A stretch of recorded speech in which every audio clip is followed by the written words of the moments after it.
بسم الله الرحمن الرحيم السلام عليكم ورحمة الله وبركاته kusoo dhawaada shabakada kobciya media iyo al-injineer Ustaad Xasan Maxamuud Faraale.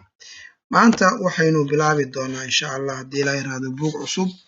Waa buugga loo yaqaano Microsoft PowerPoint. Microsoft PowerPoint waxaa loo isticmaalaa si fudud haddaan idinku fududeeyo in wax lagu xayeysiisto.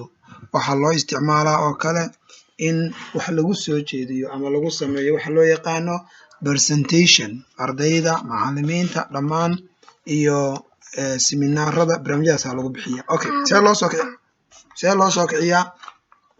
loo soo kiciyaa halkaas ayaa tagaysaa start buttonka kadibna waxaad ku qoraysaa PowerPoint kadibna waxa ku dhufanaysaa PowerPoint meesha ku qorantaan then hadhowdii iga close garay baashan then saas kuugu soo kacay markuu kuugu soo kaco dhinacan waxaad arkaysaa recent documentidii marka la isticmaalay haddii aad document soo furanaysid halkan ku dhufanaysaa haddii kalena mid cusub baad halkan ka samaysan kartaa blank presentation waa mid cusub baad ka samaysan kartaa waxaan halkan yaalla waa template ama waa nashqado diyaar ah oo aad isticmaali kartid marka waxaad ku dhufanaysaa midkii aad u baahan tahay marka blank presentation ma ku dhufanaynaa si aynu u soo furano waxa loo yaqaano mid cusub oo maran oo inagu wax ku qorano sidaas marka inoogu soo furmay waxa loo yaqaano presentationkii halkan waxaa lagu qoraa qoraalada lagu sameeyaa halka